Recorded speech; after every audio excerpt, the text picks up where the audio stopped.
자비하시고 은혜로우신 우리 아버지 하나님, 세상 많은 사람들 가운데 저희를 먼저 불러주시고 주님의 그 고귀한 십자가 사랑을 깨닫게 해주셔서 값없이 구원해 주신 그 크신 은혜 진심으로 감사와 찬송을 드립니다. 이 땅에서 저에게 천국 산소망을 주시고 또 하나님께서 아버지로서 저희를 보호해 주시고 인도해 주시는 은혜 감사드립니다. 어리석고 나약한 저희들이기에 더욱더 말씀과 교제 가운데 저희를 붙들어 주시고 특별히 마지막 시대에 더 많은 잃어진 영혼들에게 하나님의 사랑을 전하는 저희들 되도록 도와주시옵소서. 때가 얼마 남지 않은지를 잘 알고 있습니다. 하지만 잃어진 영혼들, 저의 사랑하는 이들이 너무나 많이 있사오니 주님 오시기 전에 속히 그들도 하나님 앞에 나올 수 있도록 도와주시기를 간구드립니다. 주일날 아침 또 주의 자녀들 한 자리에 모아주셨습니다.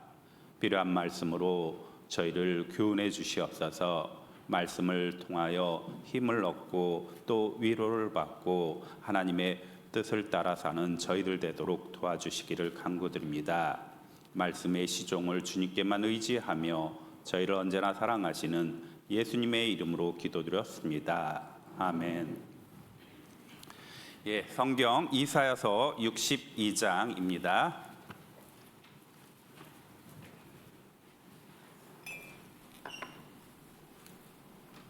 구약 1043페이지입니다.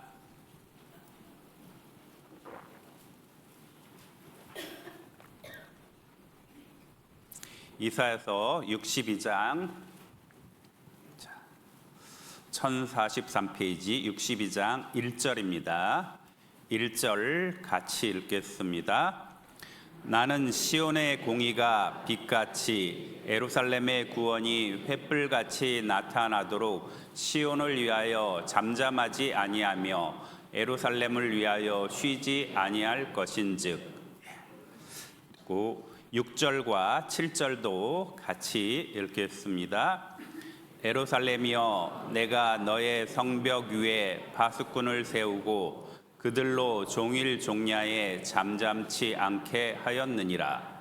너희 여호와로 기억하시게 하는 자들아, 너희는 쉬지 말며 또 여호와께서 예루살렘을 세워 세상에서 찬송을 받게 하시기까지 그로 쉬지 못하시게 하라. 다시 인사드리겠습니다. 안녕하세요. 저는 서울중앙교회에서 교제하고 있는 유충기 형제입니다. 여수는 처음입니다. 어제 저녁에 와가지고 이제 어두운 상황에서 이렇게 봤는데요.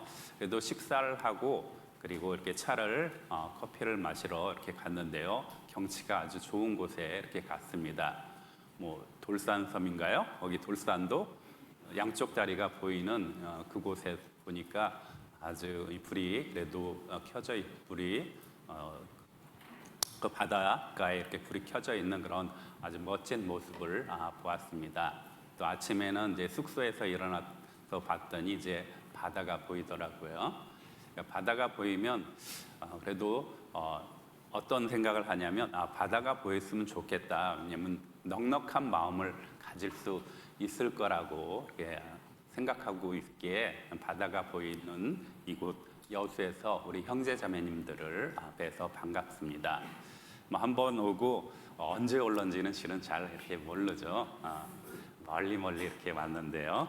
아무튼 우리 형제 자매들 이렇게 봐서 또 어떤 생각을 하냐면 이쪽 여수도 남쪽 끝이잖아요. 바다 끝에 해당되잖아요. 근데 항상 생각해 보면 이제 전라남도, 그러니까 전북 전라도 남쪽 해가지고 이렇게 큰 교회가 있다라고 하는 것은 정말 하나님의 축복이고 정말 은혜입니다. 굉장한 것이죠. 항상 이쪽으로 오면은 하나님께서 축복해 주셨다라고 하는 것은 그러니까 쉽게 생각하면 명수 대비 구원받은 사람의 비율이 높습니다. 그래서 세상에서는 세상적으로는 경제적으로 이렇게 비교도 하지만 중요한 것은 이 세상이 아니잖아요. 이 세상 보다 더 중요한 내세가 있고 내세의 소망을 갖고 사는 이들이 많다라고 하는 것은 실은 하나님의 그런 축복입니다. 근데 이 세상에서 물론 부족한 것들 있겠죠. 그래서 이 땅에서 서로 위로하고 힘내고 살도록 우리에게 또 여러 말씀을 이렇게 주셨잖아요. 자, 오늘의 말씀입니다. 오늘의 말씀, 나는 시온의 공의가 빛같이 예루살렘의 구원이 횃불같이 나타나도록 시온을 위하여 잠잠하지 아니하며 예루살렘을 위하여 쉬지 아니할 것인즉 하고 62장에 있는 말씀이 있는데요. 오늘은 파수꾼을 세우고라고 하는 제목으로 함께 나누고자 합니다. 나는라고 했는데요. 나는 우리 주님도 되고 또 이사야도 선지자 이사야도 되고 또 하나님도 이렇게 되는데요. 그런데 61장에 보면은 역시 메시아 예수님에 대한 내용임을 우리가 잘 알 수 있습니다. 그래서 우리 예수님이 말씀하시는 것인데요. 나는 시온의 공의가 빛같이 예루살렘의 구원이 횃불같이 나타나도록 또 시온을 위하여 잠잠하지 아니하며 예루살렘을 위하여 쉬지 아니할 것인즉. 그래서 성경은 우리에게 이해가 쉽도록 어떤 것을 반복해서 이렇게 설명을 이렇게 해주십니다. 그러니까 시온하고 예루살렘하고 이렇게 대응해서 말씀해 주시잖아요. 시온은 시온산을 말을 합니다. 시온산은 이스라엘의 그 예루살렘을 둘러싼 그 세 개의 산 중에 하나입니다. 감람산이 있고 성전산이 있고 시온산이 있습니다. 그래서 시온하면 바로 예루살렘을 이렇게 말합니다. 그것은 하나님의 성전이 있는 곳, 예배의 중심지입니다. 신약으로 말하면 교회를 말하죠. 우리 주님이 말씀하셨습니다. 나는 교회의 의가 빛같이 우리 교회의 구원이 횃불같이 나타나도록 그리고 교회를 위하여 잠잠하지 아니할 거고 쉬지 아니할 것이라고 말씀해 주신 것입니다. 근데 우리가 아는 것처럼 예수님은 이 땅에 오셔서 복음을 전하시고 그리고 십자가에 죽으시고 부활하시고 승천하셨습니다. 그리고 이제 복음을 전하는 일을 우리 제자들에게 맡겼죠. 그리스도인에게 맡겼습니다. 여기 66장에 있는 말씀대로 예루살렘이여 내가 너의 성벽 위에 파수꾼을 세웠다라고 말씀을 하셨습니다. 파수꾼이 바로 우리이고 또한 너희 여호와로 기억하시게 하는 자들, 하나님으로 기억하시게 하는 자들. 하나님은 뭐 기억 못 하시는 것이 없잖아요. 물론 기억 못 하시는 것이 한 가지 있습니다. 우리 히브리서 10장에 있는 말씀대로 내가 너희 죄와 너희 허물을 다시는 기억지 아니하리라. 그리고 다른 것 다 기억하시죠. 근데 기억하시는 너희 여호와로 기억하게 하시는 이들, 또 영어로는 너희 여호와 하나님을 주를 말하는 사람들, 또 주를 기억하는 사람들, 너희는 쉬지 말라. 그리고 또 하나님도 쉬지 못하게 하라라고 하는 그런 말씀입니다. 그럼 먼저는 우리 주님이 이 땅에 와서 쉬지 않으셨습니다. 이 땅에 쉬지 않으셨는데 이렇게 주님이 하셨던 일은 우리 복음서에 잘 나와 있잖아요. 마태, 마가, 누가, 요한복음 이렇게 거기에 예수님의 행적에 대해서 말씀이 이제 자세하게 나와 있는데요. 잘 살펴보면 어느 날이 강조가 되어 있냐면 안식일에 병 고쳐준 일이 많이 있습니다. 근데 안식일은 어떤 날이에요? 안식일은 하나님께서 세상을 6일간 창조하셨잖아요. 그리고 7일째 안식하셨습니다. 쉬실 때 쉬는 날이자 쉬셨다라고 모든 일을 마치시고 쉬셨다라고 하는 창세기 2장에 있는 그런 말씀이 있습니다. 그리고 이 땅에서도 우리 그 안식일이라고 하는 것을 주셔서 이제 일주일에 한 번, 이스라엘에게는 이제 토요일에 해당되죠. 이 금요일 날 저녁 6시에서 토요일 날 저녁 6시까지 안식일을 주시고 지키라고 했습니다. 아무 일도 하지 말라라고 하셨는데 예수님께서는 이 땅에 와셔서 사람들에게 병을 이렇게 고쳐주셨습니다. 그래서 이스라엘의 어떤 그 종교 지도자들은 굉장히 이제 그것 갖고 트집을 잡았죠. 안식일에 일을 한다라고 하는 것이에요. 병을 고쳐주는 것도 일을 하는 것이라고 이 비난을 했습니다. 예수님께서 그들에게 말씀하셨죠. 좀 안식일에 선을 행하는 것이 옳으냐 그르냐 라고 해서 그들이 아무 말을 하지 못하게 하였습니다. 안식일에 선을 행하는 것이 옳고, 그리고 또한 안식일은 안식일을 위해서 사람이 있는 것이 아니라 사람을 위해서 안식일이 있다라고 말씀하셨습니다. 그런데 그 하나님께서 원래 하나님의 아들 예수님이시잖아요. 하나님께서 분명히 이제 7일째 쉬셨는데 왜 안식에 일을 하셨을까? 예수님께서 말씀하셨습니다. 요한복음 5장입니다. 여기 표시해 두시고요. 요한복음 5장입니다.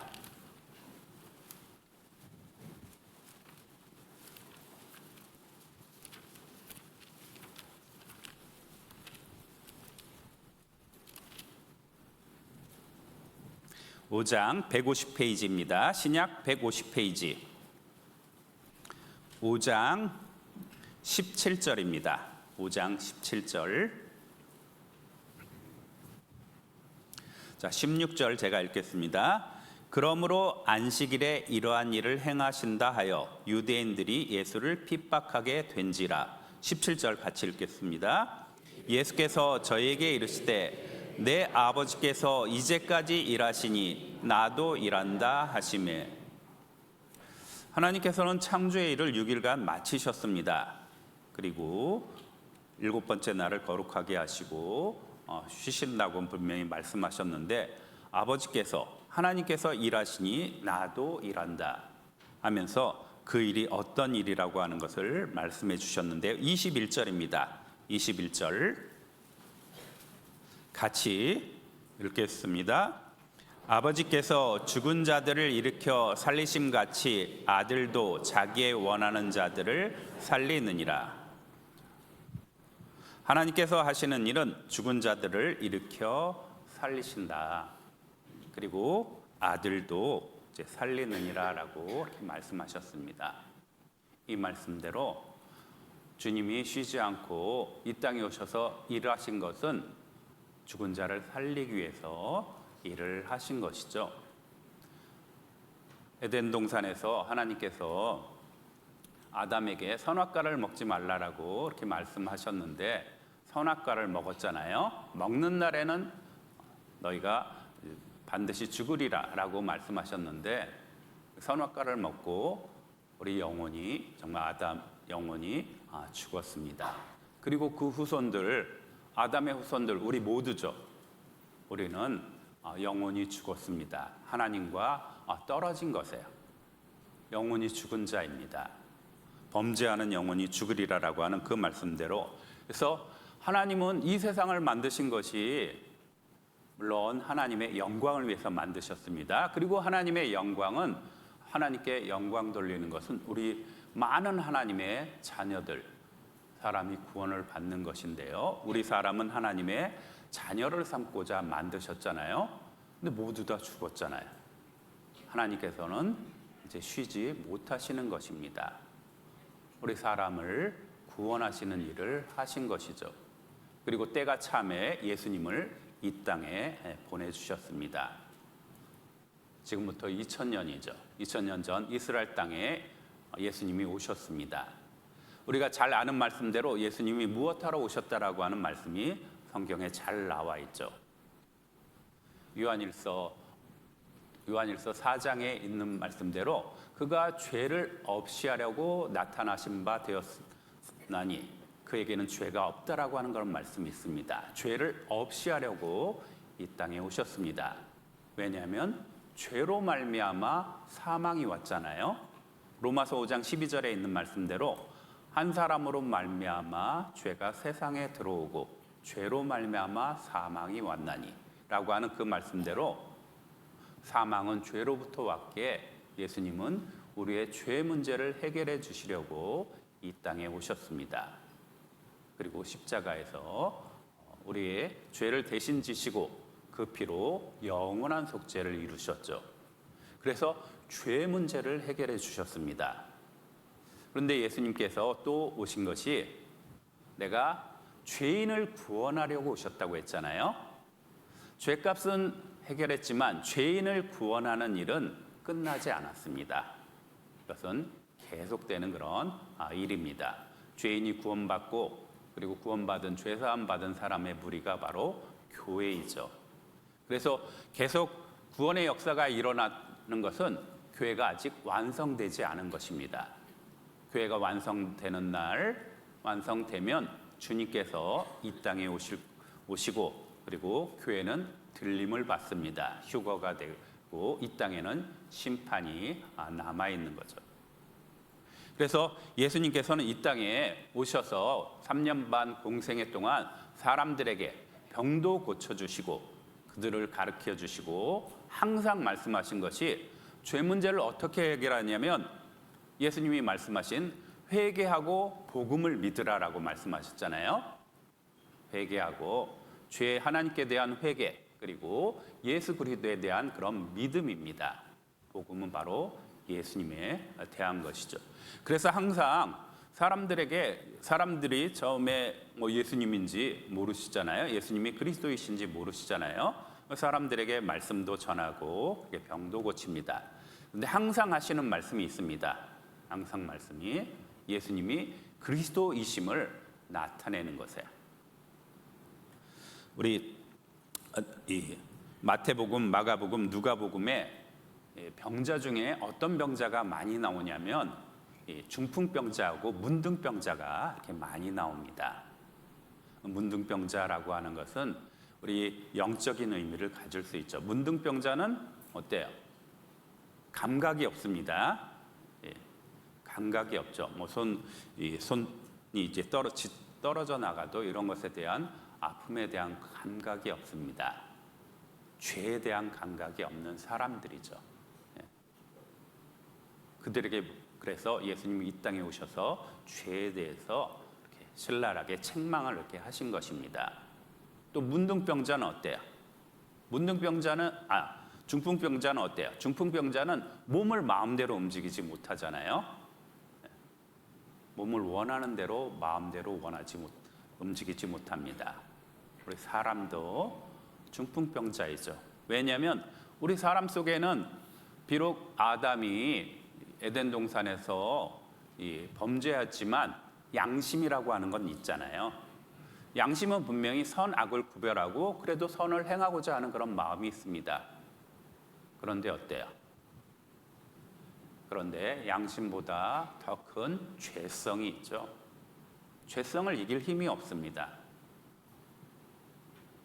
우리 모두는 또한 중풍병자였습니다.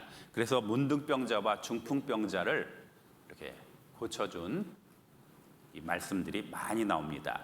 마태, 마가, 누가복음 다 나오는데요. 그 중에 하나 찾아보겠습니다. 누가복음 말씀 찾아보겠습니다. 누가복음 5장입니다.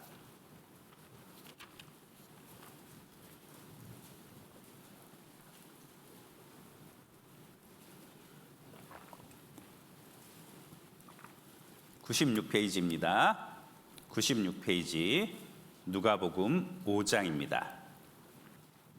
5장 17절입니다. 5장 17절 제가 읽겠습니다. 하루는 가르치실 때 갈릴리 각촌과 유대와 예루살렘에서 나온 바리새인과 교법사들이 앉았는데 병을 고치는 주의 능력이 예수와 함께 하더라. 한 중풍병자를 사람들이 침상에 메고 와서 예수 앞에 들여놓고자 하였으나 무리 때문에 메고 들어갈 길을 얻지 못한지라 지붕에 올라가 기와를 벗기고 병자를 침상채 무리 가운데로 예수 앞에 달아내리니 20절, 21절 같이 읽겠습니다. 예수께서 저희 믿음을 보시고 이르시되 이 사람아 내 죄 사함을 받았느니라 하시니 서기관과 바리새인들이 의논하여 가로되 이 참남한 말을 하는 자가 누구뇨? 오직 하나님 외에 누가 능히 죄를 사하겠느냐? 예수님께서 저희 믿음을 보시고 병자가 있고 또 친구들이겠죠. 친구들 이렇게 넷이 침상에 침상채 메고 예수님 앞에 이렇게 달아내렸습니다. 그때 예수님께서 저희 믿음을 보고 뭐라고 말씀하셨냐면 죄사함을 받았다라고 말씀을 하신 거죠. 그러니까 죄사함을 받았다라고 말씀을 하시니까 여기 서기관들과 바리새인들, 성경을 그래도 잘 아는 그 당시의 종교가들이잖아요. 그들은 죄사함이라고 하는 것, 죄를 사할 수 있는 권세를 가진 분은 하나님밖에 없다라고 하는 거 알잖아요. 하나님만이 죄를 사하는데 그럼 예수님이 누군가라고 하는 것을 예수님이 알려주신 것입니다. 예수님이 그리스도라고 하는 것을 그들에게 암시를 하는 거죠. 그러면서 24절에 그러므로 인자가 땅에서 죄를 사는 권세가 있는 줄을 너희로 알게 하리라 말씀하셨습니다. 나는 죄를 사하는 권세를 갖고 있다라고 말씀하신 거죠. 바로 하나님의 아들이라고 하는 것을 내가 그리스도라고 말씀하시지 않아도 죄를 사하는 권세가 있다라고 그들에게 알려줬습니다.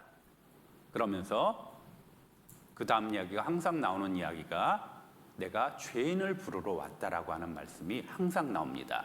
그 뒤에 나오는 이야기가 마태죠. 세리, 레위라고도 하고 마태라고 하는 이를 부르는 것이 마태복음 그리고 마가복음, 누가복음에 나오면서 내가 의인을 부르러 온 것이 아니라 죄인을 부르러 왔다 말씀하시고, 그리고 그들의 생각을 깨쳐주기 위해서 새 포도주는 새 부대에 담아야 된다라고 하는 그런 말씀을 하신 것입니다. 그래서 이렇게 이런 말씀들을 항상 이렇게 하셨으니까 정말 죄에 대해서 정말 애통해하는 사람들은 이분이 누구신가 정말 알았을 것입니다. 마음이 청결한 사람도 이런 권세, 병을 고치는 권세를 가지신 분이 누굴까 해서 예수님을 쫓았을 것입니다.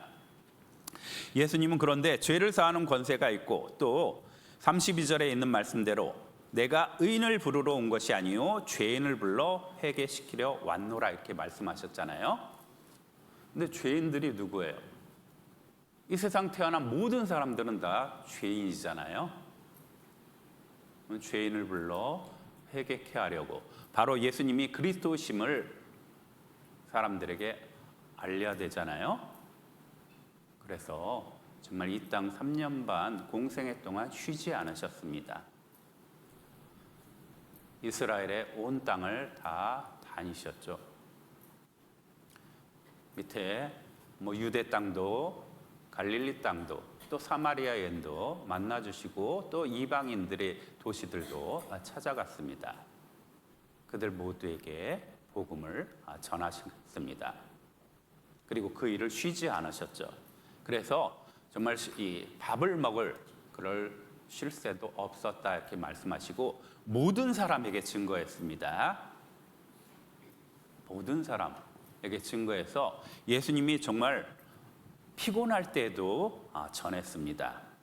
예수님이 고날 때 전한 사람 해가지고 요한복음 4장에 사마리아 여인을 만나 주셨는데요. 그를 찾아갔습니다. 요한복음 4장도 보겠습니다.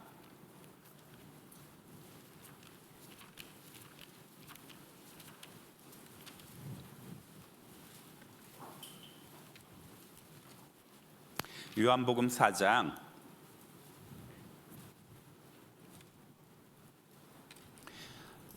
요한복음 4장에는 예수님께서 요한복음 4장 1절입니다. 제가 읽겠습니다. 예수의 제자를 삼고 세례를 주는 것이 요한보다 많다 하는 말을 바리새인들이 들은 줄을 주께서 아신지라. 예수께서 친히 세례를 주신 것이 아니요 제자들이 준 것이라. 유대를 떠나서 다시 갈릴리로 가실새 사마리아로 통행하여야 하겠는지라. 사마리아에 있는 수가라 하는 동네에 이르시니 야곱이 그 아들 요셉에게 준 땅이 가깝고 6절은 같이 읽겠습니다. 거기 또 야곱의 우물이 있더라. 예수께서 행로에 권하여 유물 곁에 그대로 앉으시니 때가 제6시쯤 되었더라. 자, 사마리아 여자 하나가 물을 길러 왔음에 예수께서 물을 좀 달라 하시니, 행로에 고나였습니다. 행로에 피곤하였습니다. 아주 피곤한 상태입니다. 몸도 피곤하고 배도 고픈 그런 상태입니다. 그럼 우리는 어때요? 몸도 피곤하고 배도 고프고 그럼 아무 말도 안 하겠죠? 그렇죠? 그런데 예수님은 거기 우물가에 온 여인에게 말을 걸었습니다. 물 좀 달라. 왜 말을 걸었을까요? 그 여인도 이뤄진 영혼이잖아요. 그 여인에게도 전해야 되겠죠. 행복을 추구했던 여인. 그래서 많은 남편들을 두었지만 행복을 얻지 못했던 그 여인. 그렇지만 또 죄에 대해서 알고 있는 그런 여인. 물 좀 달라 말을 겁니다. 그리고 그 여인에게 이야기하죠. 10절에 예수께서 대답하여 가라사대 네가 만일 하나님의 선물과 또 내게 물 좀 달라 하는 이가 누구인 줄 알았다면 내가 그에게 구하였을 것이요 그가 생수를 네게 주었으리라. 사마리아인이 어찌 내게 말을 거느냐, 유대인은 사마리아나고 상종도 안 하는데 왜 말을 거느냐라고 했을 때 예수님이 하신 말씀이죠. 너가 하나님의 선물과 그리고 너에게 물 좀 달라 하는 이 바로 내가 누구인지 알았다면 너가 구했을 거라고. 하나님의 선물, 진정한 행복이고 영생입니다.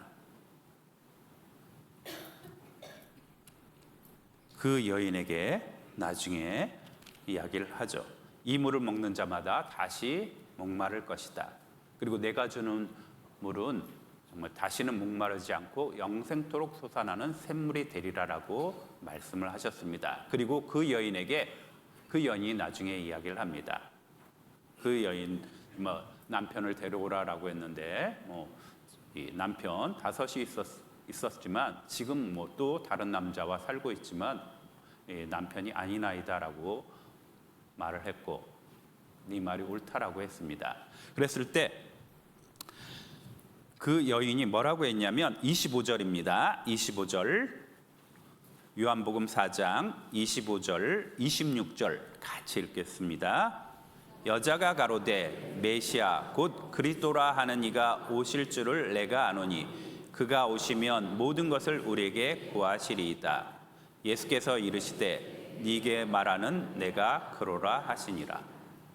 여자에게 분명히 말씀해 주셨죠. 그리스도, 여자는 메시아, 구세주입니다. 구세주 그리스도가 오시면 모든 것을 알려주실 것입니다. 예수님이 내가 바로 그다. 내가 그리스도라고 말씀을 하셨습니다. 그리고 여인은 이제 마을로 가서 이게 가장 중요한 것이니까 물동이도 그냥 놓고 마을 사람들에게 예수님이 그리스도가 아니냐 하면서 사람들에게 와보라라고 이렇게 전한 것입니다. 피곤했을 때도 전했고 그리고 예수님이 정말 대적자들이 있죠. 예수님을 시기하고 질투하고 그래서 예수님을 십자가에 달라가고 주동한 사람들, 그 당시 지도자들입니다. 그 당시 지도자들, 제사장들이 있죠. 제사장들, 사두개파와 사두개파의 그런 지도자들입니다. 그리고 바리새인들의 지도자는 서기관들입니다. 율법 교사이고 백성들의 지도자는 장로입니다. 그래서 대제사장, 제사장들과 그리고 서기관들과 그리고 장로들 앞장서서 예수님을 이제 고소를 하는 거죠. 고소의 이유는 처음에 이렇게 안식일을 지키지 않는 것으로 해가지고 그들이 예수님이 마음에 들지 않았고, 그런데 예수님은 죄가 없으시잖아요. 책망을 할 것이 없었어요.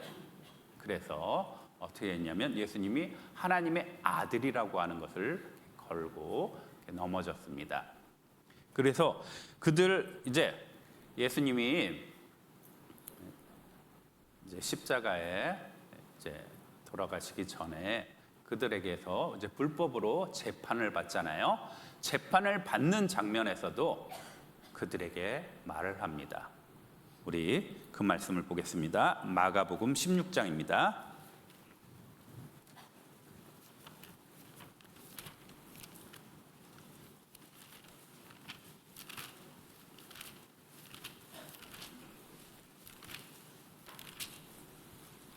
마가복음 14장이죠. 14장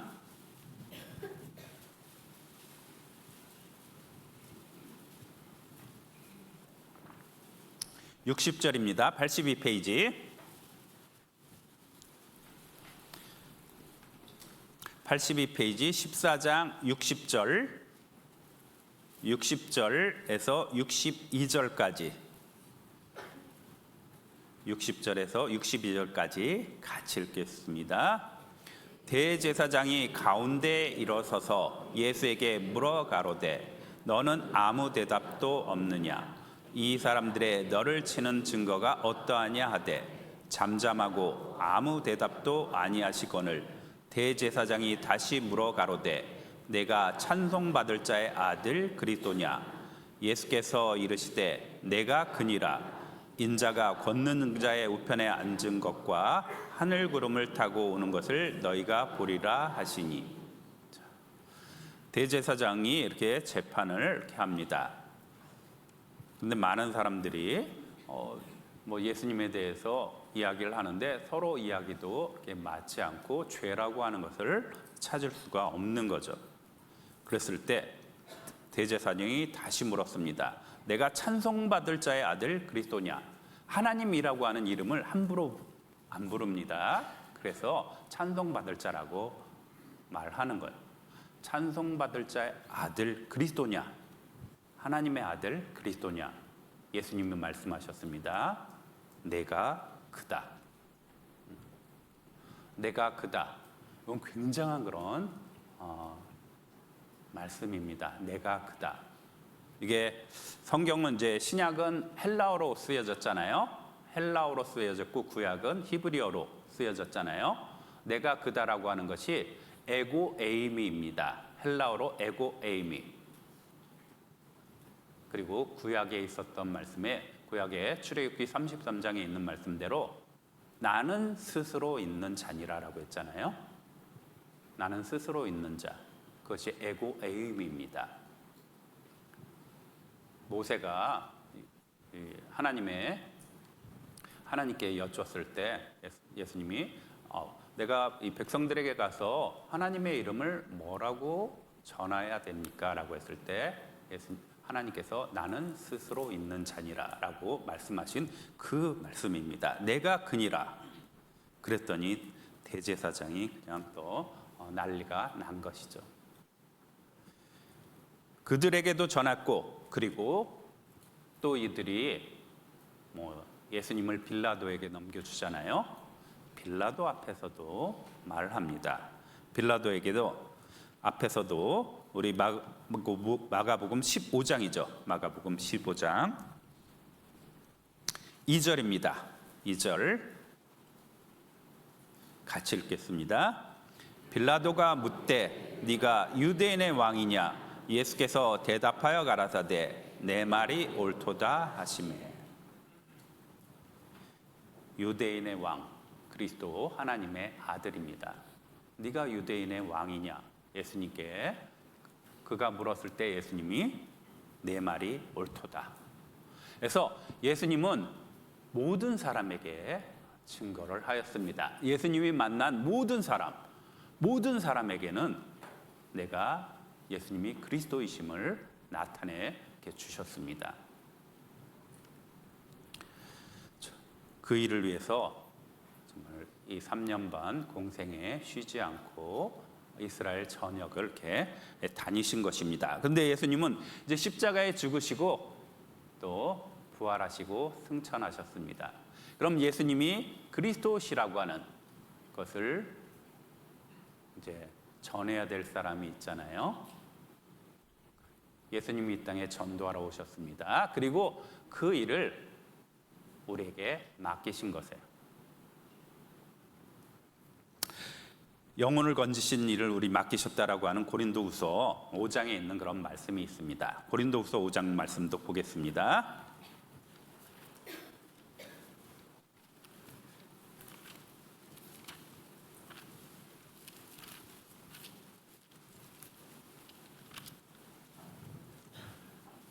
(291페이지입니다) 291페이지 고린도후서 5장 18절에서 20절까지 같이 읽겠습니다. 모든 것이 하나님께로 났나니 저가 그리스도로 말미암아 우리를 자기와 화목하게 하시고 또 우리에게 화목하게 하는 직책을 주셨으니 이는 하나님께서 그리스도 안에 계시사 세상을 자기와 화목하게 하시며 저희의 죄를 저희에게 돌리지 아니하시고 화목하게 하는 말씀을 우리에게 부탁하셨느니라. 이러므로 우리가 그리스도를 대신하여 사신이 되어 하나님이 우리로 너희를 권면하시는 것 같이 그리스도를 대신하여 간구하노니 너희는 하나님과 화목하라. 자, 하나님께서 예수님을 통해서 우리를 자기와 화목하게 하셨습니다. 우리 예수님은 하나님 앞에 이제 드려진 화목 제물이죠. 우리 죄인과 하나님을 연결시켜주는 그런 화목 제물이십니다. 화목 제물로 드려지고 하나님께서는 그래서 저희의 죄를, 우리의 죄를 우리에게 돌리시지 않고 예수님 십자가에서 우리의 죄 문제를 해결해 주셨습니다. 그 피로 우리 죄를 모두 다 깨끗게 하셨습니다. 그리고 그러면 그것을 이제 믿어야지 사람이 구원을 받잖아요. 그래서 우리에게 화목하게 하는 말씀을 우리에게 부탁하셨느니라. 그리스도를 대신하여 사신이 되었다. 그리스도를 대신한 사신입니다. 근데 사신인데 정말 사신은 어때요? 사신은 우리 오늘날로 말하면 대사입니다. 미국 대사가 한국에 있고 한국 대사가 이게 미국에 있습니다. 그럼 각 나라를 이렇게 대변을 합니다. 그렇게 우리는 그럼 하나님의 뜻을 대변하는 그런 사람이 돼야 됩니다. 그리스도를 대신한 사람이에요. 그런데 보통은 어떠냐면 보통은 이제 나라라고 하면 나라의 대통령이 있고 가장 높은 사람의 그런 뜻을 갖다 또 국민의 뜻을 이렇게 전하잖아요. 그냥 전하는 역할을 합니다.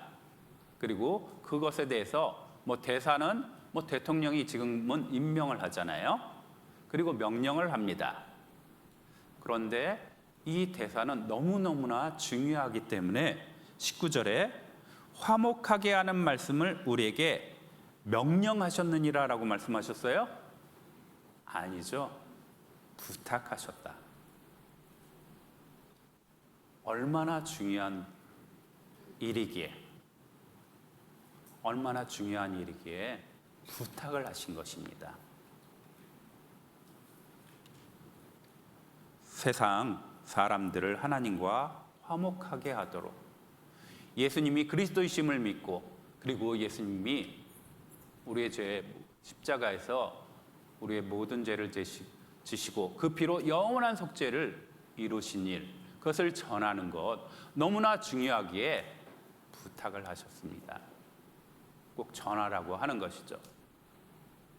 이 전하는 것은 구원받지 않은 사람이 구원을 받는 것은 그 사람의 모든 것을 다 건지는 것입니다. 한 영혼이 천하보다 귀하다고 말씀하셨습니다. 눈에 보이는 이런 온 우주, 정말 끝이 없는 그런 우주, 정말 셀 수 없는 별들이 있고 그 모든 것 한 영혼보다 귀하지 않습니다. 그래서 하나님이 가장 중요한 것이기에 부탁하셨다라고 말씀을 하셨습니다. 그리고 그 일을 위해서 사도 바울도 이제 그 일을 충실히 한 거죠. 그리고 우리에게도 말씀하셨습니다. 내가 그리스도를 본받는 것 같이 너희도 나를 본받으라. 그리고 구약에서는 파수꾼이라고 말씀을 하신 것입니다. 자, 파수꾼인데요. 다시 우리 본문 말씀 이사야서 62장을 보겠습니다. 파수꾼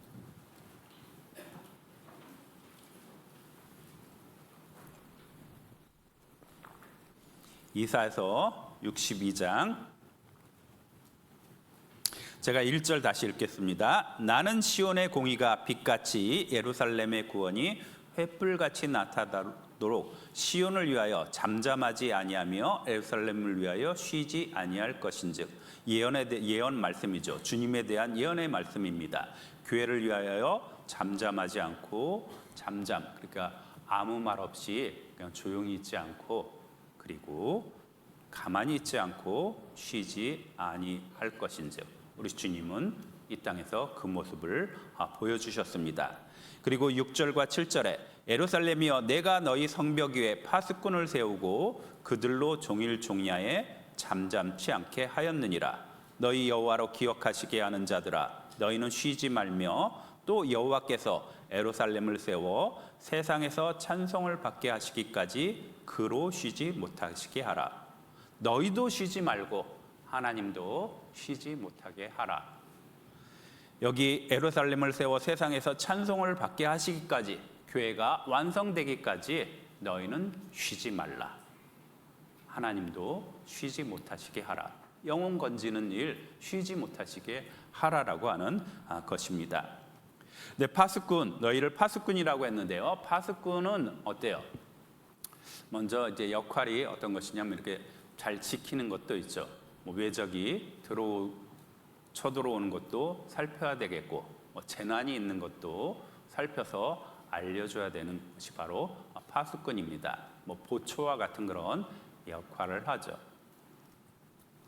이 파수꾼에 대한 이야기를 먼저 보겠습니다. 파수꾼, 이 지킨다라고 했는데 지키는 것이 처음 사용된 단어가 창세기 2장에 있습니다. 창세기 2장을 보겠습니다.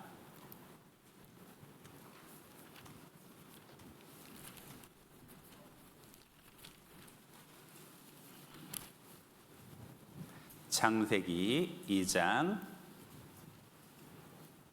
15절입니다. 15절 같이 읽겠습니다.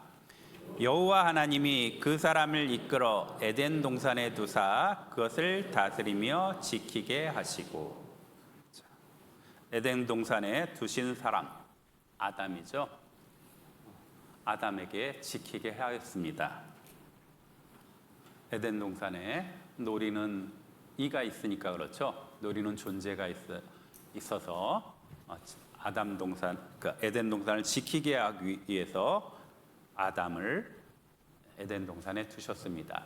그런데 우리 조상 아담이 지키지 못했죠. 창세기 3장에 선악과를 먹으면 하나님과 같이 되리라. 이 옛뱀 뒤에 이 마귀가 있고, 그리고 지키지 못했습니다. 그리고 이 아담을, 그렇지만 하나님은 아담을 불쌍히 여기시고 가죽옷을 지어 입히시고 그를 에덴 동산에서 내쫓았죠. 그런데 에덴 동산에는 이 선악을 알게 하는 나무도 있고, 그리고 생명나무도 있잖아요. 근데 선악을 알게 하는 나무를 아담이 먹었습니다. 그런데 죄의 문제를 이제 죄가 세상에 들어온 거죠. 그가 이제 양심을 갖게 되었지만 죄가 세상에 들어왔는데 죄의 문제를 해결하지 않고 생명나무 열매를 먹으면 안 되잖아요. 영생을 얻으면 안 되죠. 그래서 아담을 내어쫓고 에덴 동산에 들어오지 못하게 하였습니다. 생명나무 열매를 먹지 못하도록 하였죠. 그 일을 누구에게 맡겼냐면 천사에게 맡겼습니다. 창세기 3장입니다.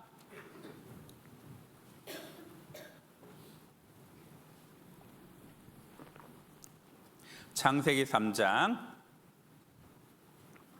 22절입니다. 22절 제가 읽겠습니다. 여호와 하나님이 가라사대 보라, 이 사람이 선악을 아는 일에 우리 중 하나같이 되었으니 그가 그 손을 들어 생명나무 실과를 따먹고 영생할까 하노라 하시고, 여호와 하나님이 에덴 동산에서 그 사람을 내어 보내어 그의 근본된 토지를 갈게 하시니라. 24절은 같이 읽겠습니다. 이같이 하나님이 그 사람을 쫓아내시고 에덴 동산 동편에 그룹들과 두루두는 화영검을 두어 생명나무의 길을 지키게 하시니라. 에덴 동산 동편에 그룹들 천사들입니다. 그리고 화영검을 두어 생명나무의 길을 지키게 하시느니라. 여기 지킨다라고 하는 것이 파수꾼하고 같은 단어입니다. 샤마르라고 하는 그런 단어인데요. 천사들이 생명나무 오지 못하라고 막았습니다. 이거 성경을 읽을 때 이런 생각을 했습니다. 천사들은 정말 한 명도 그 길로 가지 못하게 했죠. 완벽하게 지켰습니다. 파수꾼 보초의 역할을 완벽하게 이제 지켰습니다. 물론 사단을 따른 그런 악한 천사도 있지만 충성된 하나님의 천사 3분의 2는 자기 역할을 잘 지킨 것이죠. 생명나무의 길을 지키게 하시고 생명나무로 그러니까 죄 문제를 해결하지 않는 채 오는 것을 금하였습니다. 생명나무로 갈 수 있는 길은 오직 한 길입니다.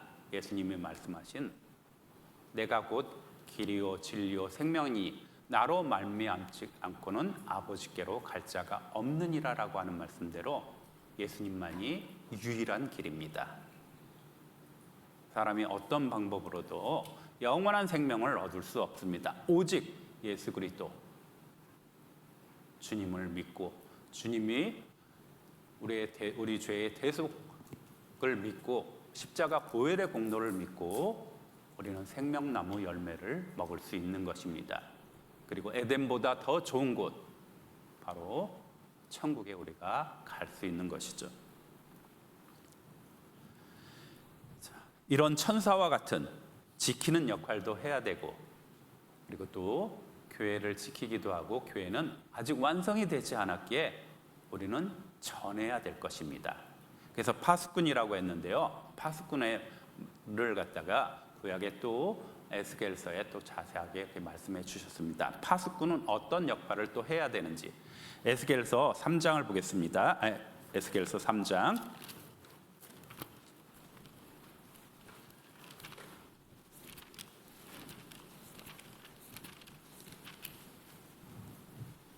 에스겔서 3장 17절입니다. 에스겔서 3장 17절 같이 읽겠습니다. 인자야 내가 너를 이스라엘 족속의 파수꾼으로 세웠으니 너는 내 입의 말을 듣고 나를 대신하여 그들을 깨우치라. 내가 너를 파수꾼으로 세웠다. 이스라엘 족속의 파수꾼으로 세웠다. 물론 에스겔뿐만 아니라 우리 구원받은 신약의 성도들 모두 다 파수꾼입니다. 영혼의 파수꾼이죠. 내 말을 듣고 너는 나를 대신하여 그들을 깨우치라. 그들을 깨우치라라고 이렇게 말씀하셨습니다. 먼저 듣고 경고하라라고 하는 것이에요. 18절 제가 읽겠습니다. 가령 내가 악인에게 말하기를 너는 꼭 죽으리라 할 때 네가 깨우치지 아니하거나 말로 악인에게 일러서 그 악한 길을 떠나 생명을 구원케 하지 아니하면 그 악인은 그 죄악 중에서 죽으려니와 내가 그 핏값을 네 손에서 찾을 것이고 또 내가 악인을 깨우치되 그가 그 악한 마음과 악한 행위에서 돌이키지 아니하면 그는 그 생명 중에서 죽으려니와 너는 네 생명을 보존하리라. 악인에게 깨우치라라고 한 거죠. 악인에게 돌이키라, 전하라라고 말씀하시는 것입니다. 여기 보이면 구약하고 이제 신약하고 말씀에 잘 읽어보면 구약에는 어땠냐면 악인과 의인이라는 단어가 나옵니다. 악인과 의인. 그리고 또 신약에는 이제 그러니까 악인이 있고 또 의인이 있고 죄인이 있잖아요. 그럼 구약에서는 악인이 많이 나올까요? 아니면 죄인이란 단어가 더 많이 나올까요? 악인이란 단어가 많이 나옵니다. 악인이란 단어. 악은 실제 이제 행동에 대한 그런 말씀이 많이 나와요. 그래서 악인과 의인이 이렇게 대비돼서 나오고, 신약에서는 악인보다 죄인으로 나옵니다. 죄인과 의인. 왜냐하면 이런 물론 행동으로서 물론 죄를 안 짓도록 물론 해야 되겠지만 어때요? 믿음으로 의인이 되기 때문에, 그래서 죄인이란 단어가 신약에는 나옵니다. 그리고 모든 사람은 다 죄인이죠. 의인은 없나니 하나도 없다라고 했을 때 모든 사람은 다 죄인입니다. 그들에게 그래서 그런 말씀이 구약에서는 그래서 어떤 보여지는, 그러니까 눈으로 이렇게 볼 수 있는 그런 말씀으로 많이 해주시고, 그것이 영적 의미를 이렇게 갖는 것이에요. 깨우쳐라. 그 악한 마음과 악한 행위에서 돌이키지 아니하면 그는 그 죄악 중에서 죽으려니와 너는 생명을 보존하리라. 뭐 행위와 이 악한 행위에서 돌이키면 이런 것은 다 회개에 대한 것이죠. 돌이키라. 예수님이 말씀하신 회개하고 복음을 믿으라. 근데 자기 행동을 고친다고 해서 구원받는 거 아니잖아요. 마음을 하나님께로 돌이키라고 하는 그런 말씀입니다. 그리고 구원을 여기 구원이라는 단어가 나오는데, 구원이라는 단어가 다 구약에서 보면 다 대부분이 예수아라고 하는 단어를 씁니다. 예수님의 그런 이름이죠. 죽으리라. 하나님께서는 반복해서 말씀하십니다. 에스겔서 33장에 있는 말씀대로 내가 악인의 죽는 거 기뻐하지 않는다, 원하지 않는다, 돌이켜 살기를 원한다라고 말씀을 하십니다. 세상에 우리가 살아갈 때 굉장히 많은 그런 어려움들이 있습니다. 고난들이 있습니다. 세상에 뭐 각종 재난들도 있습니다. 그 모든 것들은 하나님께서 정말 사람들이 마음을 돌이켜서 하나님을 찾게 하기 위해서 이렇게 허락하시는 것입니다. 하나님은 선하신 분이십니다. 선하신 분은 선한 일만 하십니다. 근데 세상에 분명히 악이라고 하는 것 보이잖아요. 그걸 하나님이 하시는 것일까? 아니죠. 하나님은 허락을 하시는 것이지 그것이 옳다고 해서, 그것이 좋다고 해서 그러니까 선하게 하는 것이 아닙니다. 허락을 하는 것이에요. 허락. 마치 우리가 그 욥이 욥의 재산들이 다 날아가고 이 욥의 아들들이 죽고 욥도 병들었을 때 그것 자체가 뭐 사람들에게 욥에게 얼마나 그런 고통이고 힘들겠어요. 근데 하나님이 사단에게 허락을 한 것이죠.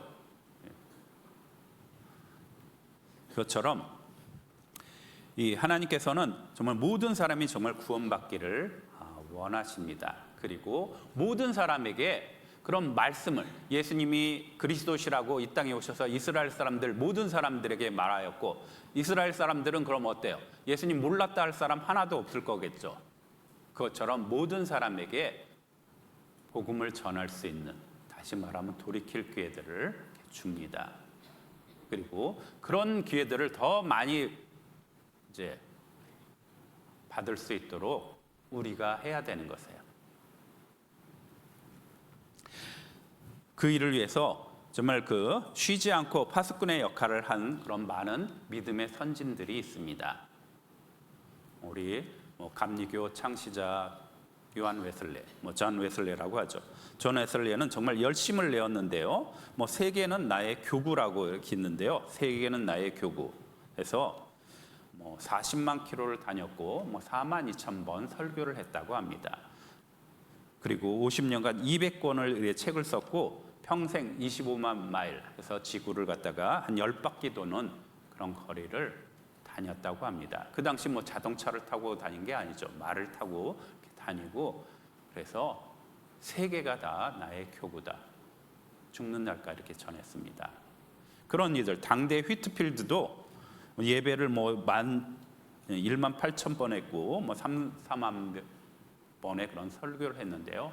항상 그런 분들의 주제가 뭐냐면 예수 그리스도입니다. 가장 핵심적인 것이 바로 예수님과 그의 십자가에 달리신 예수님을 전하는 것이 가장 그런 핵심적인 것입니다. 한 명의 영혼이라도 더 건지기 위해서 그렇게 열심히 내고 산 것입니다. 그리고 우리가 잘 아는 그런 무디죠.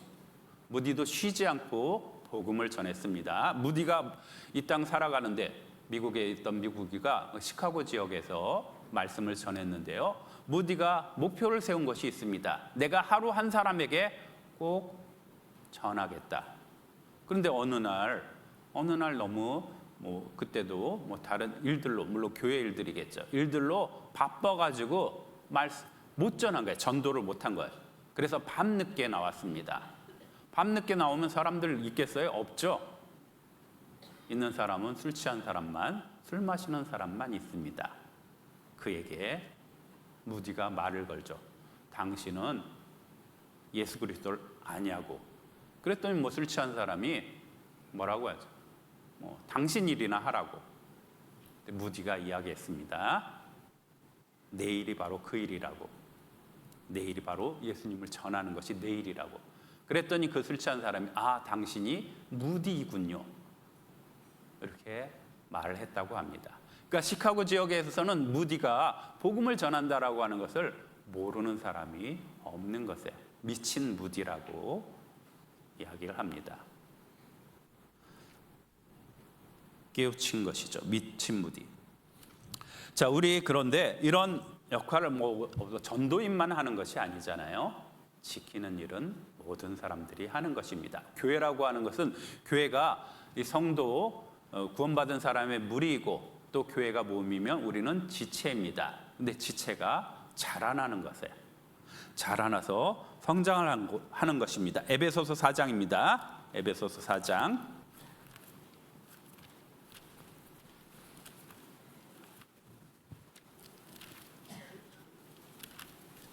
에베소서 4장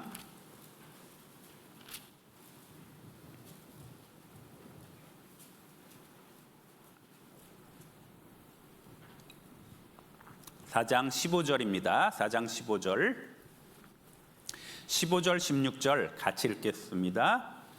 오직 사랑 안에서 참된 것을 하여 범사에 그에게까지 자랄지라. 그는 머리니 곧 그리스도라. 그에게서 온몸이 각마디를 통하여 도움을 입음으로 연락하고 상합하여 각 지체의 분량대로 역사하여 그 몸을 자라게 하며 사랑 안에서 스스로 세우느니라. 하면서 우리는 지체이고 그 몸을 자라게 하며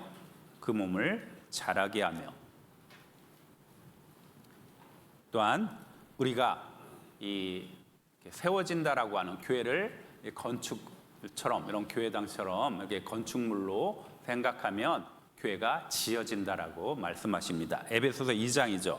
에베소서 2장 21절입니다. 21절 같이 읽겠습니다. 그의 안에서 건물마다 서로 연결하여 주 안에서 성전이 되어가고 너희도 성령 안에서 하나님의 거하실 처소가 되기 위하여 예수 안에서 함께 지어져 가느니라. 이 말씀대로 주 안에서 성전이 되어가고 그리고 예수 안에서 함께 지어져 가느니라. 그런데 이 교회가 아직 완성되지 않았습니다. 아직 많은 구원받을 많은 사람들이 있습니다. 하나님께서는 뭐라고 말씀하셨냐면 로마서 11장에 이방인의 충만한 수가 차기까지라고 하는 그런 말씀이 있습니다. 이방인의 수가 충만하기까지 이스라엘의 더러는 완악하여졌다라고 하는 그런 말씀이 있는데요. 아직 이스라엘 사람 대부분은 완악하죠. 그리고 이방인의 충만한 수라고 말씀하셨지 이방인의 수가 몇 명이라고 말씀하시지 않았습니다. 그날과 그 시 분명히 있습니다. 그렇지만 그날과 그 시가 언제라고 말씀하시진 않았습니다. 오늘도 생각해 봅니다. 그날과 그 시, 주님이 다시 오실 날이 분명히 있지만 오늘은 아닐 거라고 생각합니다. 아직 전해야 될 사람도 많고, 또 여기 제가 보니까 소식지에 보니까 대집회가 10월 달에 있잖아요. 근데 거기에 이렇게 많은 기도하고 있는 이들이 있습니다. 그런데 거기에 확답자라고 하는 분들도 있어요. 내가 말씀을 듣겠다, 그러신 분도 있는데 오늘 주님이 오시면 어떻게 되겠어요? 그들은 구원받을 기회가 없습니다. 근데 하나님은 그러신 분이 아니죠. 하나님은 자비하시고 은혜로우시고 노하기를 더디하시는 분입니다. 베드로후서에 있는 말씀대로 또 아무도 멸망치 않고 다 회개하기에 이르기를 원하신다고 말씀하셨습니다. 그래서 그날과 그 시에 대해서는 말씀해 주시지 않았습니다. 내가 더 많은 사람들에게 전도하고 말씀을 듣겠다라고 하면 그런 약속들은 그런 날을, 이 땅에서 하루하루를 연장시킬 것입니다. 그리고 더 많은 사람들에게 복음을 전할 수 있는 그런 기회가 될 것입니다. 그래서 하루하루가 중요하고 내가 오늘 담대하게 전하는 것이 중요한 것입니다. 우리 교회를 봐요. 우리 교회 올해 어때요? 하계수양에 있었습니다. 하계수양에 7차까지 있었죠. 7차까지 있는데 하계, 말 그대로 하계, 여름에 합니다. 여름에 하는데 저는 하계수양회 때 어떤 역할을 맡았냐면 시설 물품부를 맡았습니다. 시설 물품부가 어떤 역할을 하냐면 이 시설 관리를 전부 다 합니다. 그 건물들 유지 관리, 그리고 냉난방, 물, 전기 이런 것들 다 이렇게 관리를 합니다. 근데 어때요? 날씨가 굉장히 덥잖아요, 그렇죠? 굉장히 더우면 에어컨을 정말 풀 가동해야 됩니다. 풀 가동해야 되는데 날씨가 점점 실은 더워지고 있어요. 더워지고 있는 가운데 그래도 수양의 기간 중에는 그래도 좀 덜 덥도록 이렇게 기도를 합니다. 이 작년보다 에어컨 키는 시간이 늘어났는데요. 해가지고 막 이 밤에 열대야가 올해 굉장히 또 길었잖아요. 보면은 그래서 막 이 처음 1차 때는 그래도 좀 날씨가 좀 괜찮아요. 2차 때서부터 더워져가지고 에어컨을 키는데 막 2시까지 막 이렇게 킵니다. 2시까지 키면은 딱 끄잖아요. 그러면 바로 전화 옵니다. 바로 전화 옵니다. 그렇다고 에어컨을 그냥 가정에서처럼 이렇게 쓸 수가 없잖아요. 이 많은 분들이 쓰고 24시간 가동을 해서 얘가 버틸 수 있을런지 그거 장담을 실은 하기 어렵죠. 그리고 조금이라도 이상이 생기면 큰일 나죠. 왜냐하면 말씀 시간에 너무 더우면 안 되잖아요. 말씀 시간에 실은 주력을 이렇게 합니다. 그래도 형제자매들도 새로 오신 분들 편을 위해서 에어컨 가동 시간을 실은 계속 이렇게 늘리고 조금씩 늘리고 있습니다. 그건 연습할 수 있는 것도 아니에요. 그런 가운데 복음이 전해집니다. 그리고 또 어때요? 비 오는 것도 있죠. 비가 오면 그래도 온도가 좀 떨어집니다. 근데 비가 오면 또 굉장히 또 불편하죠. 또 오고 가는 날 비 오면 사고의 염려도 있습니다. 그래서 비가 오되 적당히 와야 됩니다. 그것도 기도를 합니다. 근데 올해 어때요? 올해 비가 그렇게 안 왔습니다. 비가 또 안 오면 또 문제예요. 비가 안 오고 온도는 그렇게 그래도 좀 덜 높은데 문제가 뭐가 있냐면 물이 부족할 수도 있잖아요. 또 그럼 또 그런데 다행히 물 부족이 안 일어났습니다. 그러니까 수양회를 하기 위해서는 하나님께서 물론 이뤄진 영혼들 인도하도록 마음의 문을 열어주는 거 중요하죠. 그런데 그런 환경도 하나님께서 주셔야 됩니다. 날씨도 허락해 주셔야 돼요. 근데 우리가 어때요? 우리 정말 기상이변 점점 심해지고 있잖아요. 저도 어제 어땠냐면요. 어제 KTX를 타고 원래 여수역으로 이렇게 끊었습니다. 여수 엑스포역으로 끊었는데요. 저녁에 오는데 기차가 끊겼다고 이야기를 합니다. 폭우로 인해서 순천까지만 오고, 그 다음에 처음에 문자를 받았을 때 다른 교통편을 이용하라고 나와서 기차 속에서 깜짝 놀랐는데요. 다행히 이제 버스를 이렇게 타고, 버스 연계해줘서 버스를 타고 왔습니다. 굉장히 이제 폭우가 이렇게 내렸는데, 폭우 피해는 혹시 태풍 피해는 없으셨나요, 우리 형제자매님들? 예. 근데 생각을 해보면 그런 일들이 많아질 거잖아요.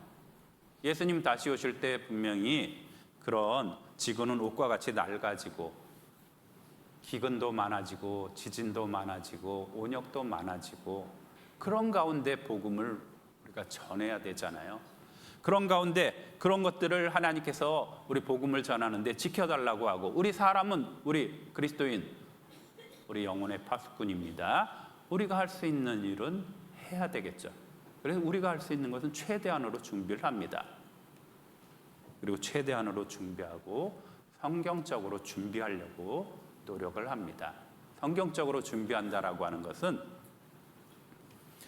어떤 것은 건물 같은 것은 돈이 필요하겠죠. 그것은 돈이 필요하고, 그런데 관리 같은 것은 물론 돈을 더 많이 들이면 더 편안하게 할 수도 있습니다. 근데 그렇게 하지 않습니다.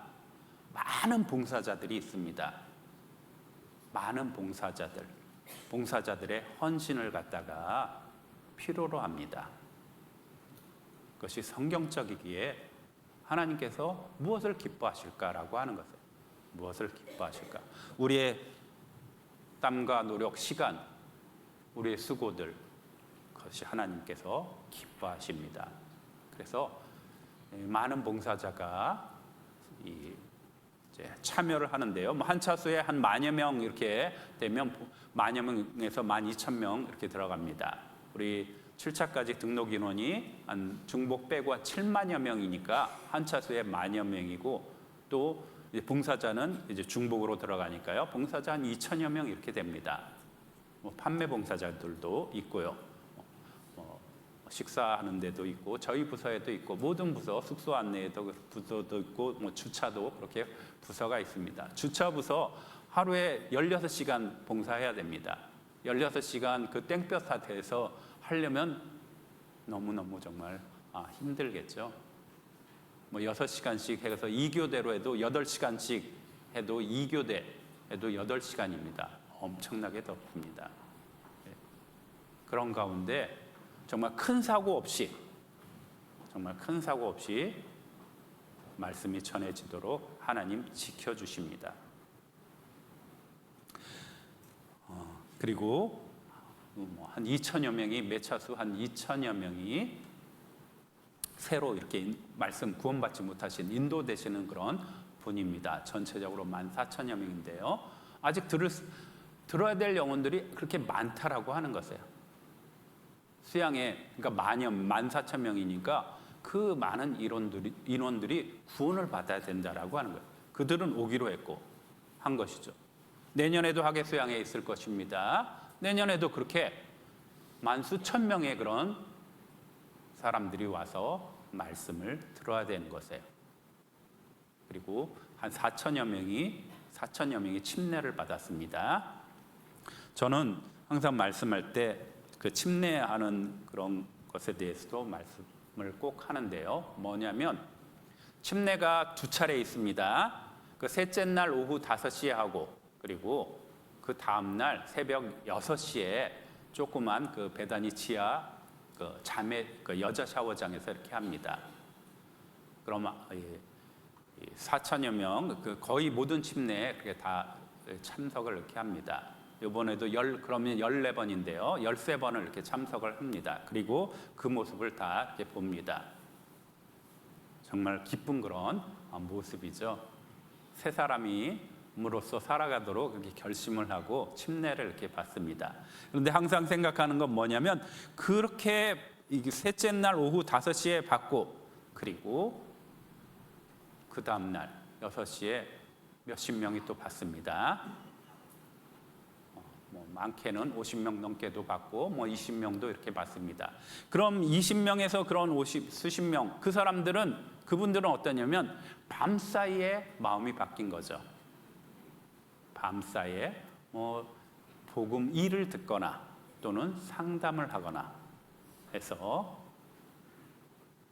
마음을 바뀌고 좀 하나님께로 돌아오고 구원을 받아서 침례를 받습니다. 침례할 때 하죠.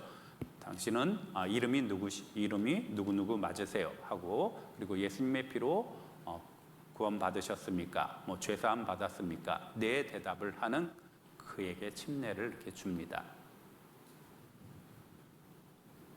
그렇게 죄사함을 받은 그런 영혼들,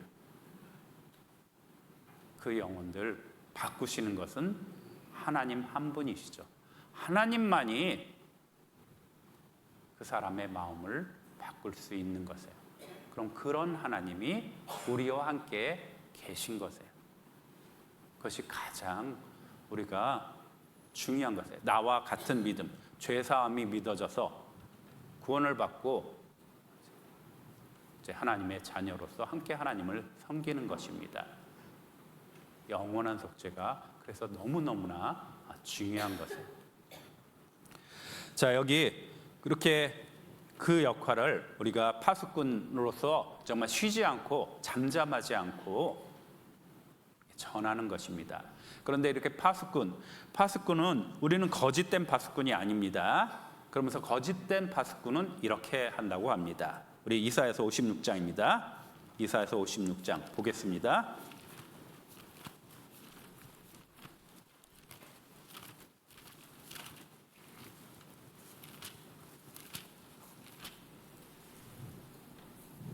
이사야 56장 1037페이지입니다. 이사야서 56장 10절입니다. 10절 같이 읽겠습니다. 그 파수꾼들은 소경이요 다 무지하며 벙어리개라 능히 짓지 못하며 다 꿈꾸는 자요 누운 자요 잠자기를 좋아하는 자니. 자, 파수꾼들이 소경, 뭐 파수꾼들이 경계하는 지키는 사람들이 소경이라고 하면 뭐 위험이 닥쳐와도 아무 소용이 없을 것입니다. 예수님이 말씀하셨죠. 이스라엘 이스라엘 당대 뭐 바리새인들에게 그들은 소경이 소경을 인도하면 둘 다 구덩이에 빠진다고 그렇게 말씀하셨습니다. 저희는 소경이 되어 소경을 인도하는 자로다. 근데 우리는 아니죠. 눈뜬 자입니다. 우리는 눈뜬 자이고 다 무지하며 하나님에 대해서 알지 못한다라고 하는 거예요.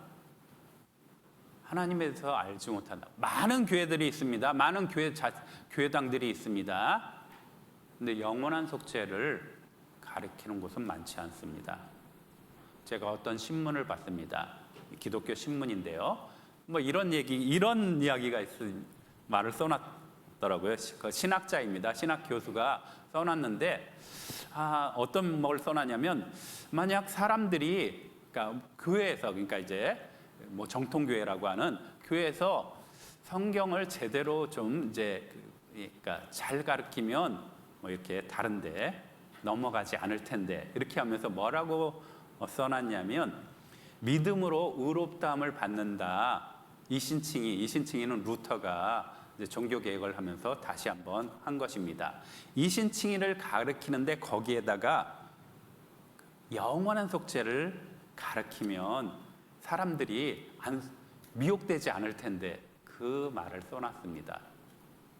그럼 그 신학자는 무슨 얘기냐면 잘 안 가르친다라고 하는 거잖아요. 거꾸로 얘기해 보면 정통이라는 데에서 안 가르치고 있다라고 스스로 자인을 하는 거예요. 그리고 영원한 속죄가 옳다라고 이야기하는 거죠.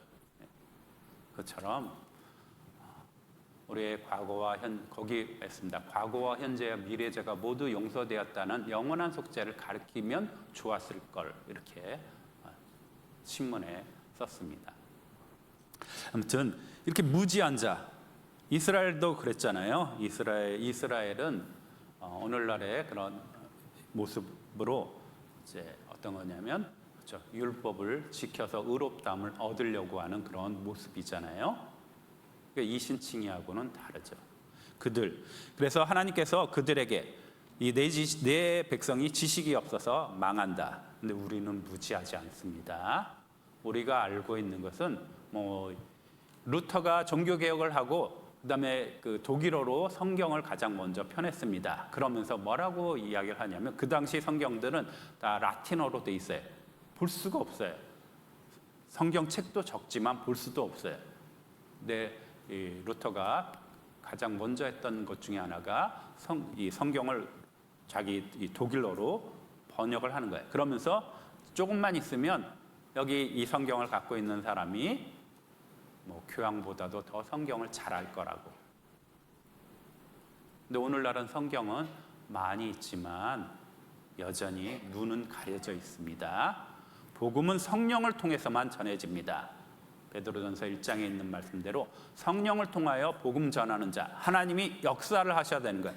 하나님이 역사하시고 죄사함이 선포돼야 됩니다. 영원한 속죄를 믿는 그들이 복음을 전하는 것이고 그들이 바로 성경을 올바로 아는 것이에요. 다 무지하며 또 벙어리개라. 벙어리면 어때요? 짓지 못하는 것이죠. 아무리 위험이 와도 도둑이 와도 짖지 않는 그런 개처럼 위험이 와도 짖지 않는 그런 벙어리개면 말을 하지 않겠죠. 근데 우리는 어때요?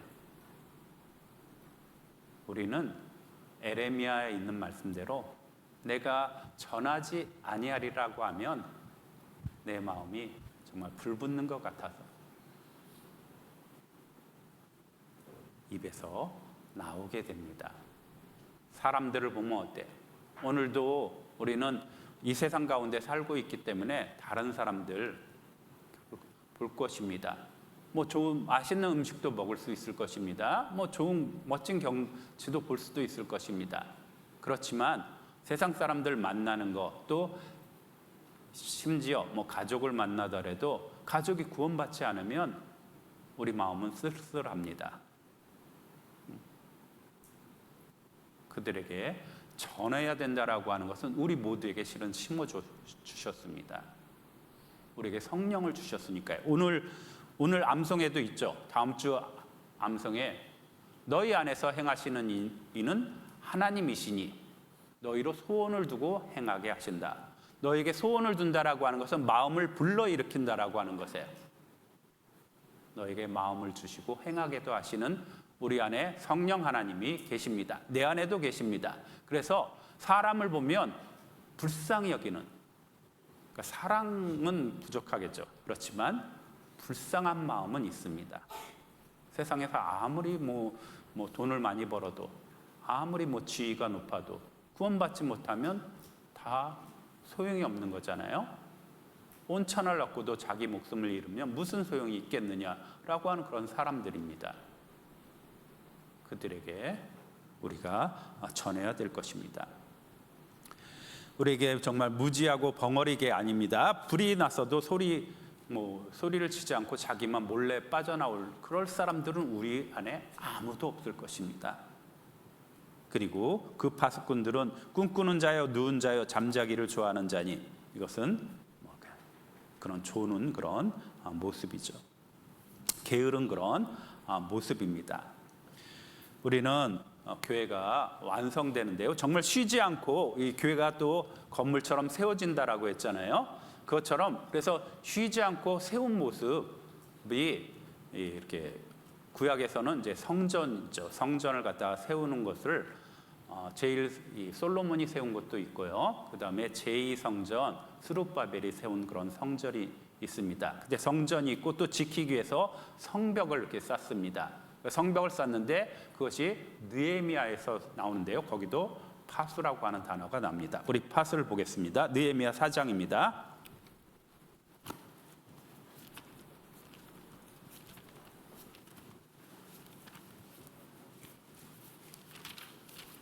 느헤미야 4장입니다.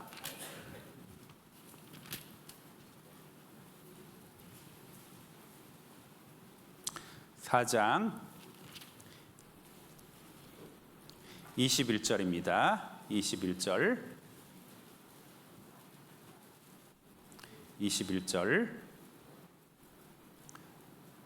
제가 읽겠습니다. 우리가 이같이 역사하는데 무리의 절반은 동틀 때부터 별이 나기까지 창을 잡았었으며 그때 내가 또 백성에게 구하기를 사람마다 그 종자와 함께 예루살렘 안에서 잘지니 밤에는 우리를 위하여 파수하겠고 낮에는 역사하리라 하고 내나 내 형제들이나 종자들이나 나를 쫓아 파수하는 사람들이나 다 그 옷을 벗지 아니하였으며 물을 기르러 갈 때에도 기계를 잡았느니라. 기계 무기입니다. 느헤미야가 그 바사의 관원이었는데 와서 성벽을 재건하는 그런 일을 하는 것이에요. 성벽을 재건하는데 뭐 반대 세력도 있죠. 뭐 사마리아 사람들도 있고 또 유다 사람이지만 찬성하지 않는 사람들도 있습니다. 그들을 갖다 대비하면서 이제 이 성벽을 만드는 것이에요. 그러니까 어떤 사람은 지키고 어떤 사람은 또 역사하고 그리고 여기 무기를 갖다가 놓지 않았다라고 하는 거죠. 그래가지고 굉장히 빨리 이것을 지었습니다. 느헤미야 6장 15절을 보면 느헤미야 6장 15절 제가 읽겠습니다. 성 역사가 52일 만에 엘룰월 2월 5일에 끝나매 여기 5월 4일 날 시작을 해서 그리고 6월 25일 날 완공을 한 것입니다. 52일 만에 성벽을 쌓은 것이에요. 근데 아무리 적어도 뭐 가로 세로 1km 그러니까 4km 정도 돼요. 4km 아무리 적어도 그것을 52일 2달도 안 돼서 지은 것이에요. 어마어마하죠. 쉬지 않았습니다. 쉬지 않고 하였는데 물론 여기 뒤에 보면 이 역사를 우리 하나님이 이루신지를 알미니라. 여기 우리 모든 대적과 사면 이방 사람들이 이를 듣고 다 두려워하여 스스로 낙담하였으니 이는 이 역사를 우리 하나님이 이루신지를 알미니라. 역사는 하나님이 이루셨는데 그런데 이렇게 하는 것은 물론 성벽을 짓는 사람이 있어야 될 것입니다. 그래서 그 말씀에 어떤 말씀을 하셨냐면 4장입니다. 4장 6절입니다.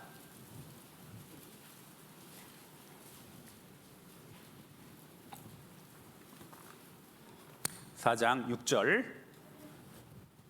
같이 읽겠습니다. 이에 우리가 성을 건축하여 전부가 연락되고 고가 절반에 미쳤으니 이는 백성이 마음들여 역사였음이니라. 성을 건축하여 전부가 연결되고 고 높이가 절반에 미쳤으니 이렇게 빨리 할 수 있었던 것은 백성이 마음들여 역사하였다. 마음들여 역사했다라고 하는 것은 쉬운 말로 하고자 하는 마음이 있었다라고 하는 그런 뜻입니다. 하고자 하는 마음이 있어서 정말 엄청나게 빨리 이렇게 지은 것입니다. 사방이 4km 되고 높이도 수몇 타 정도는 될 거잖아요. 그걸 각 구역마다 맡아서 성벽을 쌓은 것에 여기 보면 하고자 하는 마음이 있고 하나님께서 이루시는 것입니다. 우리에게도 많은 사람, 하나님은 모든 사람이 구원받기를 원하십니다. 그리고 예수님은 모든 사람을 위해서 죽으셨죠. 요한복음 6장에 오병이어 그런 기적을 행하시고 그 사람들이 물었죠. 사람들이 모세는 광야에서 200만 되잖아요. 200만을 40년간 이렇게 먹였는데 예수님이 하시는 일은 무엇이냐고 여쭈었습니다. 예수님이 모세가 준 것이 아니라 하나님이 주신 거라고 말씀하시고 그런데 예수님이 나는 생명의 떡이라고 했습니다. 그리고 그 생명의 떡은 광야 40년간 이스라엘 사람들 한 200만 명이 먹었던 그것하고 차원이 다르죠. 영원한 생명을 주고 모든 사람이 먹을 수 있는 그런 생명의 떡입니다. 그런데 그것을 전해야지 않은 거잖아요. 듣지 않으면 믿을 수가 없는 것이잖아요. 우리에게 하고자 하는 마음이 있어야지 더 많은 사람들에게 들을 수 있는 기회를 주는 것입니다. 우리 이런 말씀을 예수님도 쉬지 않았고 우리도 쉬지 말고 그리고 하나님도 쉬지 못하게 하라. 우리가 어떻게 하면 안 되냐면요, 가인과 같이 하지 말라라고 했습니다. 가인이 어땠냐면요, 창세기 4장을 보겠습니다. 창세기 4장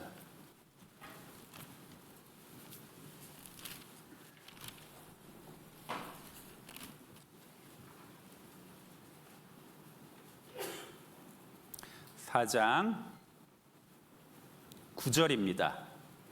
창세기 4장 9절 같이 읽겠습니다. 여호와께서 가인에게 이르시되 내 아우 아벨이 어디 있느냐? 그가 가로되 내가 알지 못하나이다. 내가 내 아우를 지키는 자니까. 가인이 아벨을 죽였죠. 아벨을 죽였는데 하나님께서 아벨이 어디 있느냐? 가인이 나는 모릅니다. 내가 그를 지키는 자입니까? 그러니까 파스꾼 샤마르라고 하는 단어입니다. 내가 지키는 자입니까? 우리는 그럴 수 없죠. 하나님은 정말 모든 사람이 구원받기를 원하시기에 아담이 범죄한 다음에 아담이 하나님을 두려워해서 숨었잖아요. 아담에게는 부르셨죠. 아담아, 내가 어디 있느냐? 그때는 뭐 아담밖에 없으니까 다른 사람 통하는 거 아니잖아요. 아담아, 내가 어디 있느냐? 그리고 물으시죠. 가인에게 아우가 어디 있느냐? 나는 모른다. 가인입니다. 그 하나님, 이런 사람을 찾는 그 하나님, 이 땅에 오셔서도 주님이 찾으셨습니다. 우리가 어떻게 해야 될 것에 대해서 알려주셨습니다. 요한복음 11장입니다. 요한복음 11장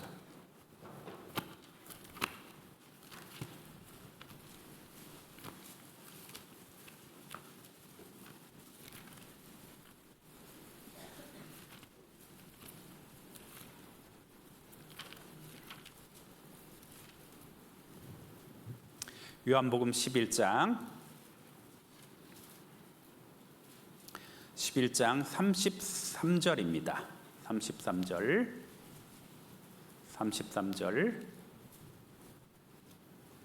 33절에서 35절까지 같이 읽겠습니다.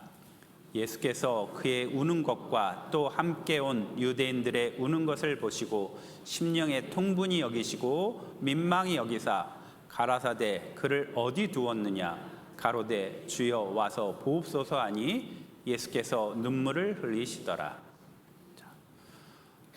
나사로를 되살리는 그런 말씀이 요한복음 11장에 있습니다. 나사로는 죽었죠. 죽은 지 나흘 된데 예수님이 이제 찾으신 것입니다. 근데 무덤으로 가는데 사람들은 어때요? 사람들은 울죠. 여기 마리아가 울고 함께한 유대인들이 울고, 그런데 예수님께서 통분히 여기시고 민망히 여기사, 예수님 분이 있고 그리고 민망히 여기사, 불쌍히 여기사입니다.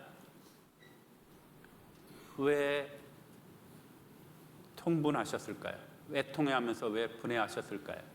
사람들은 어때요? 이 사람들은 다 죽음만 생각한 것이잖아요. 바로 생명이신 예수님을 옆에 두고 그를 모른 것이죠. 울기만 할 뿐입니다. 이 세상 사람들의 모습이죠. 영원한 생명, 영생이 있는데 울 뿐입니다. 예수님이 말씀하셨죠. 요한복음 여기 11장에 예수께서 가라사대 나는 부활이요 생명이니 나를 믿는 자는 죽어도 살겠고 살아서 나를 믿는 자는 영원히 죽지 아니하리니. 영원한 생명이 있는데 죽음 앞에서 눈물만 흘리는 우리 사람들의 모습을 보고 예수님이 통분히 하시고 울으셨습니다. 그런데 우리에게 가르쳐 주신 것이 있죠. 마리아에게 그가 어디 있느냐라고 했을 때 마리아가 말했습니다. 주여, 와서 보옵소서. 육체가 죽은 물론 나사로입니다. 주여, 와서 보옵소서. 우리도 이 말할 사람이 얼마나 많이 있겠어요. 주여, 와서 보라고. 내 사랑하는 이들 다 죽은 자입니다. 구원받지 않으면 다 죽은 자입니다. 그들 위해서 주여 와서 봐달라고 해야 되겠죠.